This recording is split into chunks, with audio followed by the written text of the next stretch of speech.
Good morning, East Castle Place. How's everybody doing? Hope everybody has their favorite cup of coffee or drink or beverage or whatever you have, and take the first sip with me. So, you'll see again, I ended up at Starbucks. I figured, why not? It's the last episode of Coffee with Tyler for the year. And wow, what a year. So we'll do a little recap of 2020 at the end of the program here. But I also wanted to see how the sidewalks were. Wanted to take a quick walk around the exterior of East Castle Place and see how the maintenance team was doing with the snow plowing and the sidewalks. And so I have to tell you, I'm very, very impressed with the team.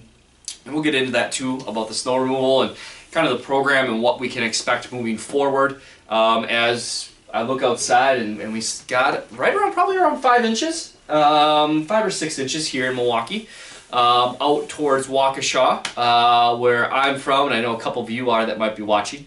We got it right around 7 to 8 inches, I'll say.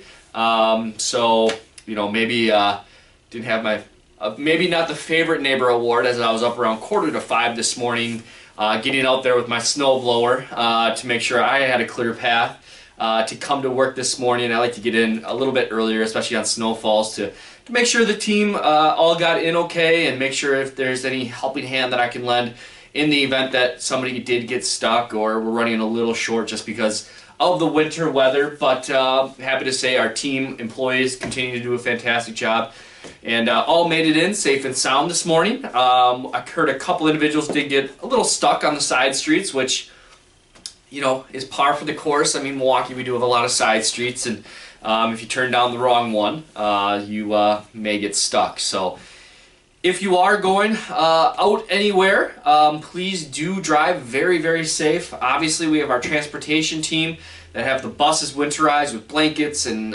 shovels and things of that nature, and our drivers are taking the time and the best routes. So again, if you need to go anywhere, a doctor's appointment, obviously, let us help you out there. Otherwise, if you do venture out on your own, please do take your time, drive safe.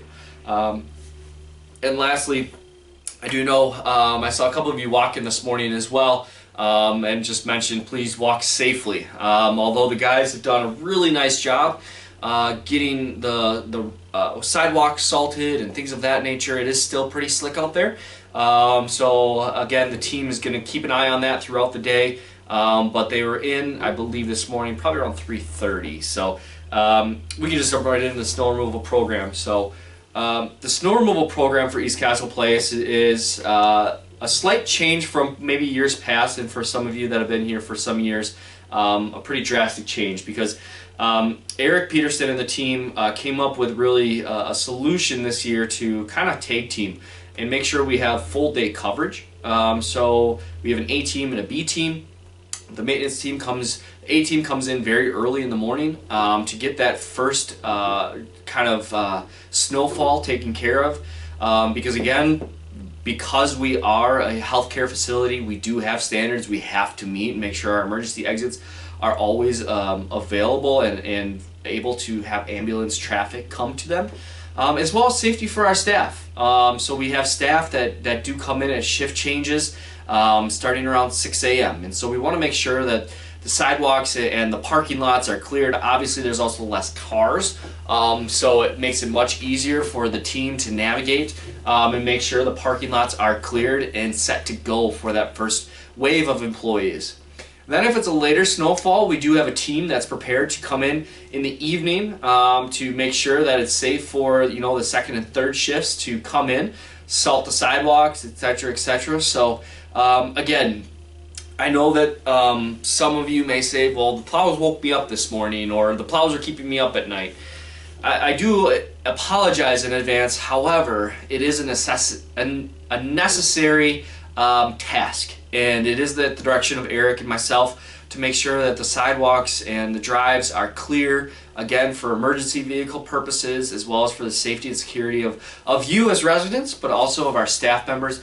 The last thing I want to see is a staff member slipping and falling. So again, we're taking protocols and education for our staff for slips, trips, and falls this year, or this quarter, of course, as it's so prevalent with the ice and the snow that we assume will continue. I was talking to a few of you this morning. We made it this far. We almost made it to the new year before we had to shovel. And so I remember last year we were shoveling in October. I remember my leaves were still being on the ground ready to be picked up, and I had snow on top of them. So different this year, obviously, but nonetheless, it's Wisconsin.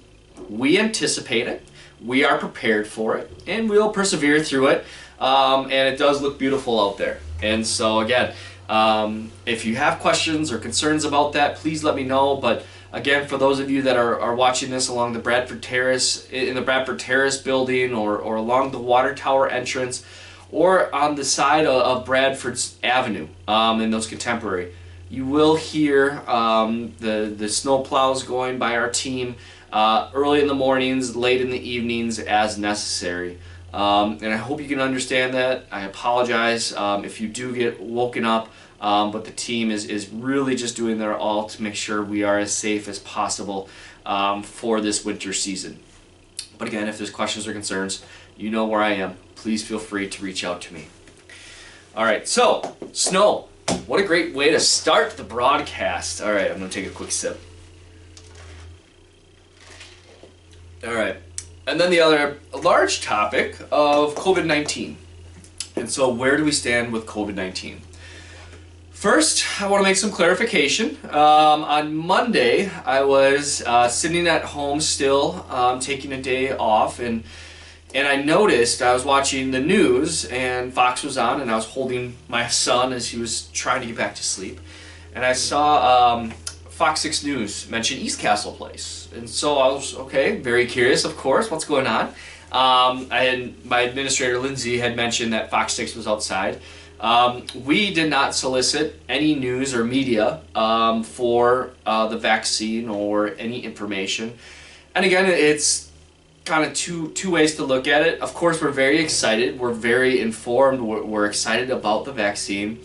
At the same time, we wanted to make sure that we weren't putting something out for the general public that was different and didn't change for you.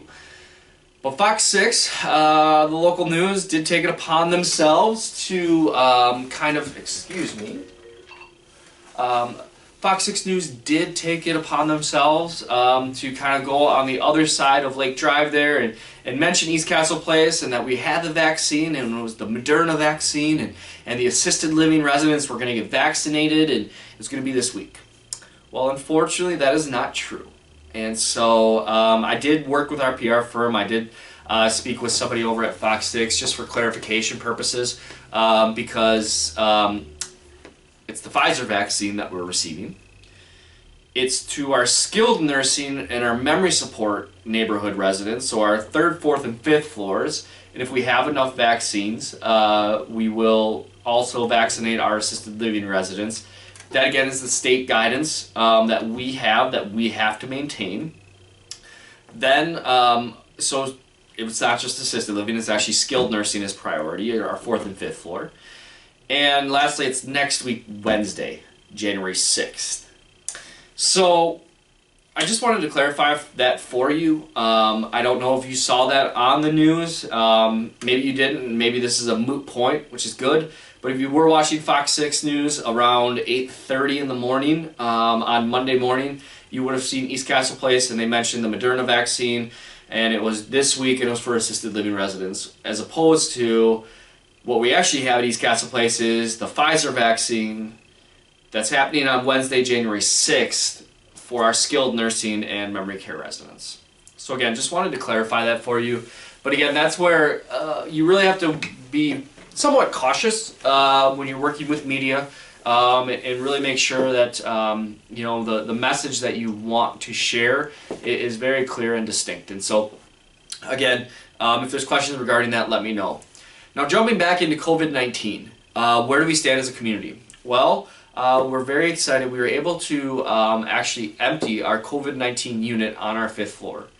We currently have no active COVID-19 cases from residents here at East Castle Place. And so those residents that did have COVID have gone through their 14-day period of isolation and are recovered, and are going back to their homes or to another area of the community. With that being said, we also do not have any current active employees that just tested positive. I believe we still have some that are in their end isolation period of COVID-19, meaning they probably tested 2 weeks ago now, as we're doing twice a week testing still on Tuesday and Friday. Actually, this week is Monday and Thursday. But again, that's exciting news. That's good news for us as a campus. That continues to show the progress, and again, you taking the steps and partnering with us to protect our fellow neighbors, protect our staff. Again, wearing these masks are crucial. Our cleaning team and housekeeping team have done a fantastic job in sanitizing, and obviously Lila and Famata at the front desk in monitoring everybody, as well as the visitors, things of that nature, or essential workers rather. So congratulations, good work. But the fight is not over. I said this 2 weeks ago now, and I need to reinforce that. COVID-19 is still very real. It is still very much a threat to the safety and security of East Castle Place, and to you as residents and to us as staff members. Just because there's a vaccine out there does not mean that all of a sudden we don't have to worry about COVID-19, or after January we're going to be good. The COVID-19 vaccine that we have is a Pfizer vaccine, as I mentioned. It's a 2-dose vaccine. And so the first dose, like I said, for our skilled nursing residents will be January 6th, Wednesday. Our partner CVS will come in and administer the vaccine to our residents. And then 28 days later, in February, right in the early part of February, the CVS will come back out and administer that second dose to those that received the first dose. Now, it is my hope that we do have a second round of those first doses yet in January, so maybe middle of January we may get a second round of doses. I would be completely a liar, and I would be misleading if I told you we'd have vaccines in the middle of January for the entire campus. That's not the case. We are given the vaccines that CVS allocated for us. We requested 400 vaccines for the entire campus. That's what we requested 6 months ago when we were working with CVS in putting our orders in.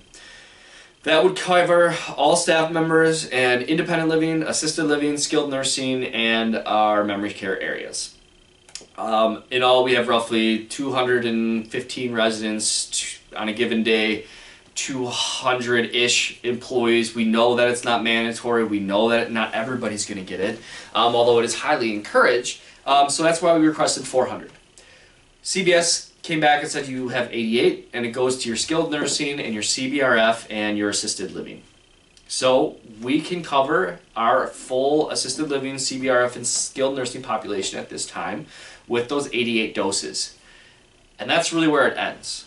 And so again, I know that a few of you have reached out to me and said, Tyler, I need the vaccine.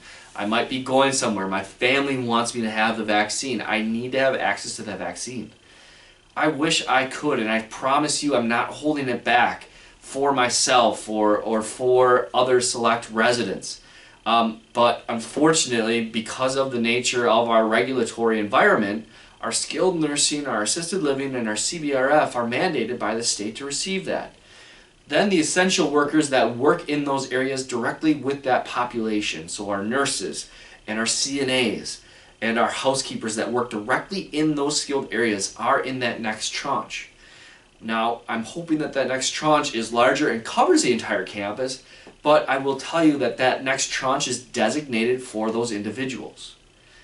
I cannot afford and cannot pick and choose who receives the vaccine or who doesn't receive the vaccine. That's not in my purview.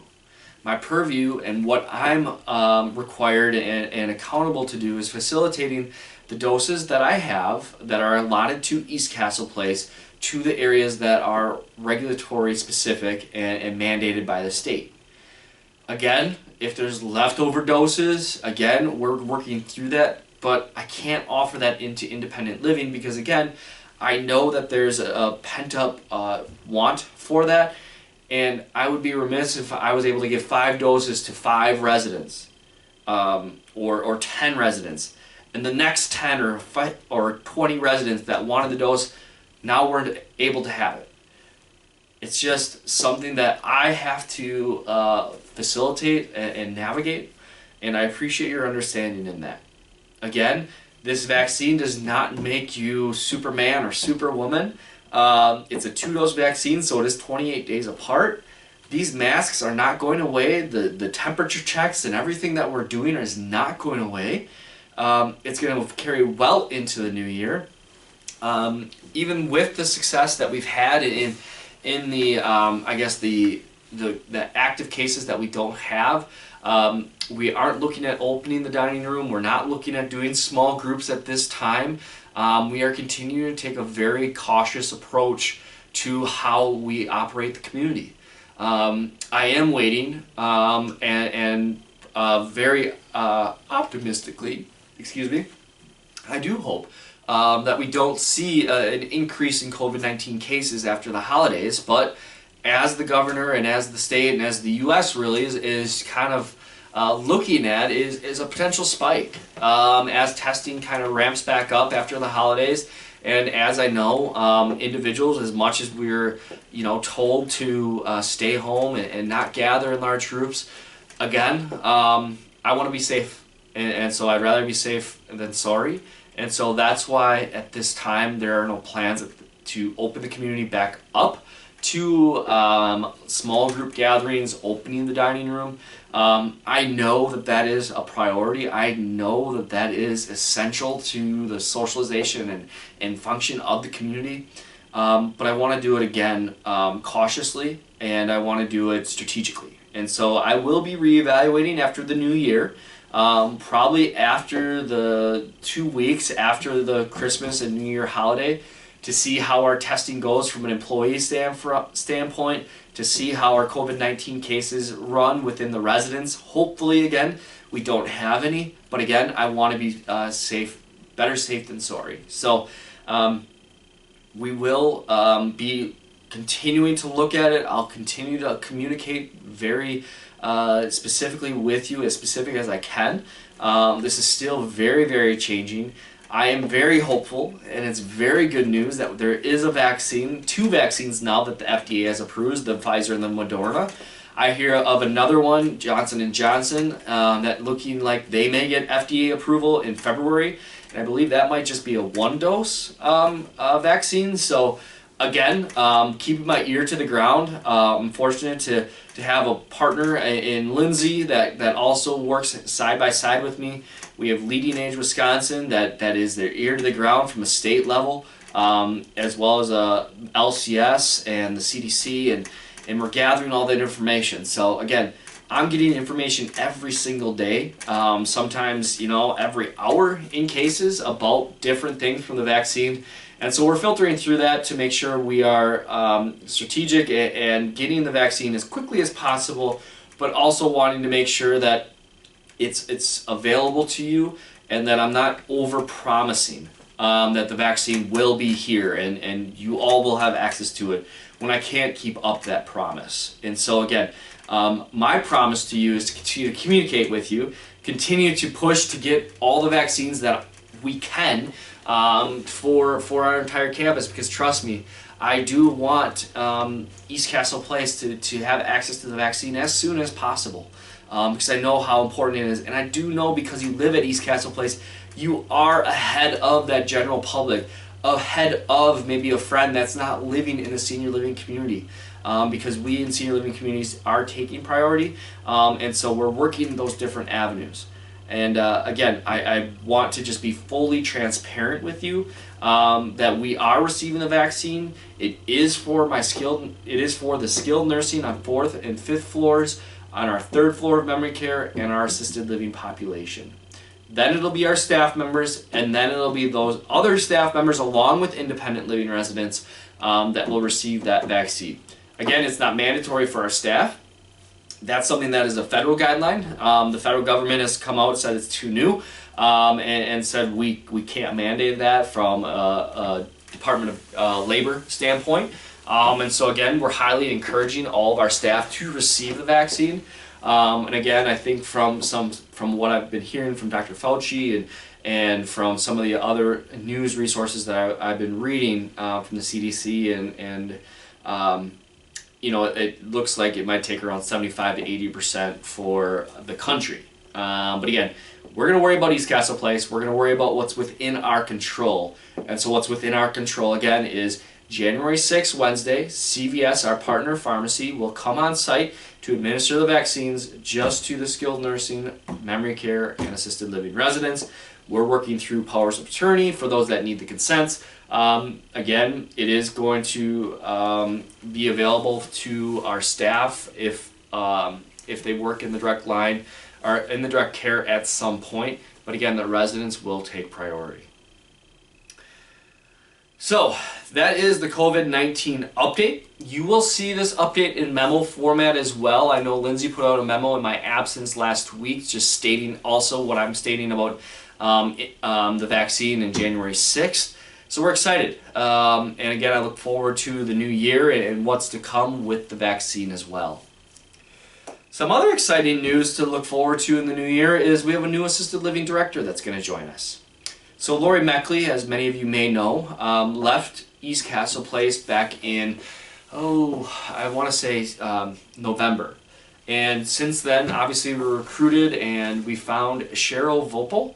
Cheryl will come to us from another senior living organization where she currently is working as an administrator. And so she will oversee our assisted living and our memory support neighborhood. Cheryl has a master's in social work from a background perspective, and will report up through Lindsay Vigut, the administrator. And so Cheryl brings with her great leadership, number of years of experience as a social worker, and has grown in her leadership role and is a licensed nursing home administrator by trade. So we're excited for Cheryl. I'm excited to have her integrate to the director group and to the community at large. Obviously, I would love for everybody to be able to meet her, and I know you all will. And so we will get her introduced to the community at large. But again, for those of you that have loved ones in assisted living or memory support or are watching this, you will also see a memo as you in independent living will as well on the back side of your memo this week, introducing Cheryl and some of her background. So again, Cheryl starts January 4th, 2021, and we're excited. She will have oversight and work alongside Lena and Deb, the two nurses for our memory care and CBRF, as well as the rest of the staff that take such great care of our residents in those levels of care. So welcome Cheryl Vopel. If you see her in the hallway, obviously give her the warm East Castle Place welcome, as we're so accustomed to here at the castle. So I mentioned snow removal, COVID-19, Cheryl. I guess that kind of leads me to, you know, a little recap of 2020. So voice is getting a little dry there. 2020. A year that will not be forgotten. I think we can all say that. A year of change, a year of, just unlike anything I've seen, and I think unlike hopefully anything we see again. It's a pandemic. And so, but, you know, in January and February we were moving along okay. And so then, then COVID-19 happened, and COVID-19's kind of been a part of our lives, our day-to-day lives, but hopefully it hasn't consumed our lives.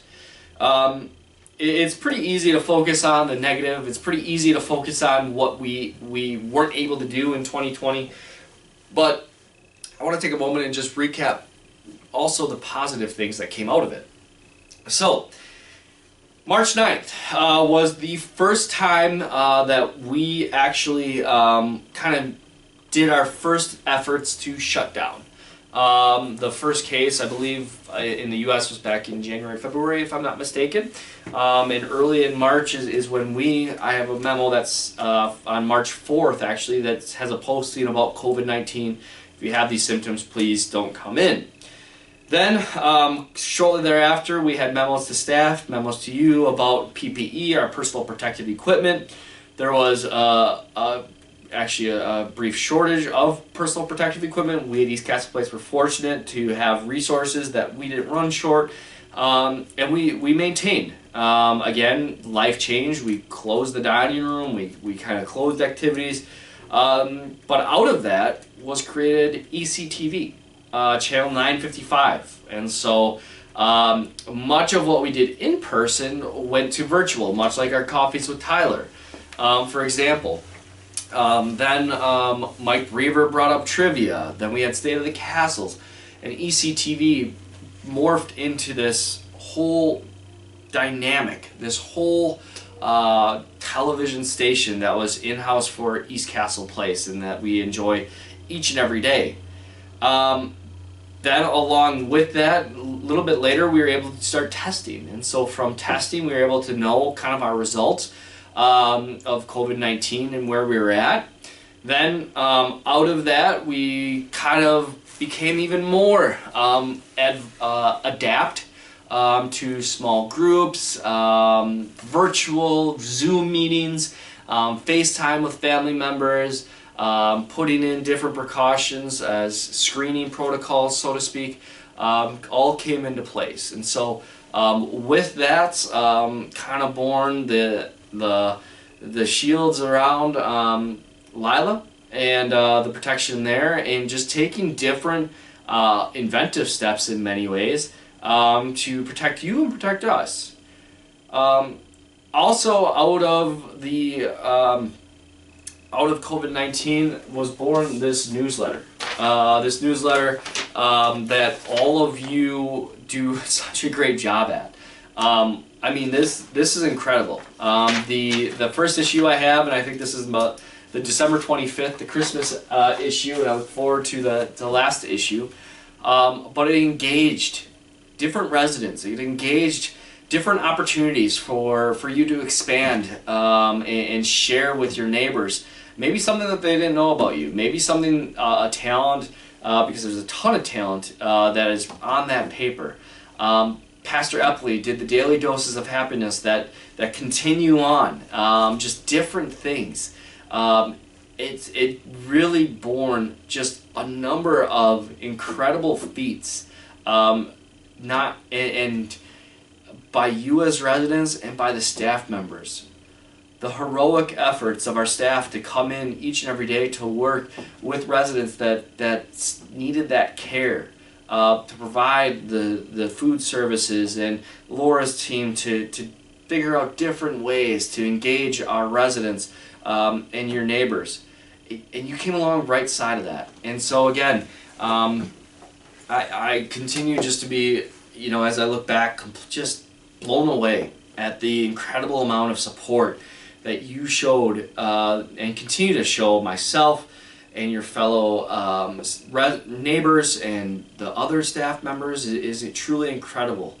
Then Christmas at the Castle looked a little different. Christmas at East Castle, not Christmas at the Castle. Our normal group that comes and decorates East Castle, they weren't able to come in because of COVID. So what happened? Our team, you residents, said we're going to take this on. And I don't think the castles looked any better. I truly believe that this is something that we're going to continue as a tradition moving forward into next year of our staff and partnering with the residents to decorate East Castle Place. Because man, is it gorgeous. I think that's going to allow us to expand East Castle and some of the things that we're able to do to beautify the campus even more. Again, that's just one small piece. Just one small piece of what came out of 2020, and although there's so much that we can point to that maybe didn't go right, that maybe we lost a loved one, there's also a lot that we can reflect on and say, you know what, I was able to connect with my loved ones like I haven't been able to in the past. Maybe there's some things that we took for granted that maybe brought us back to level. Grandkids still graduated college. Some things to celebrate. Although maybe it was on, the cell phone, maybe it was on FaceTime or Zoom. Still able to be a part of that. And so again, I encourage you in these final days of 2020, as we look forward to the new year of 2021, do some reflecting. Think about the good. Reach out to those loved ones and again, embrace them. As you embrace East Castle Place, you've embraced me. Personally, obviously, it was a pretty neat year for me too. I was able to have a son through all of this on October 2nd. And Hunter's doing wonderful, and Anna had a beautiful baby boy, and he's doing fantastic, and so many of our staff members celebrated anniversaries, celebrated monumental achievements this year, all in the midst of a different year. And so again, I'm thankful that I get to call East Castle Place my opportunity to come and work alongside our employees, our wonderful staff. I'm able to hopefully provide some service and joy for you as residents. I continue to be just enamored at the director team's initiatives and the staff's fortuitousness to really bring you into the fold and to make sure that you're feeling supported. So I hope you feel that.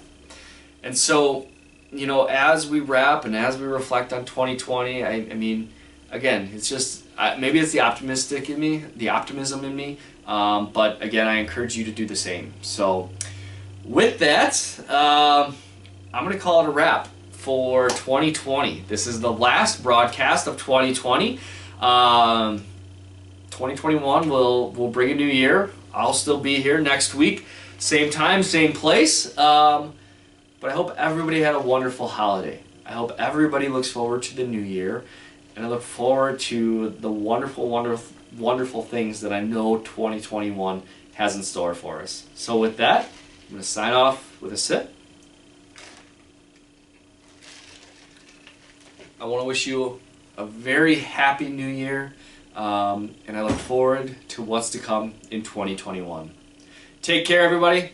Happy holidays, and have a great new year.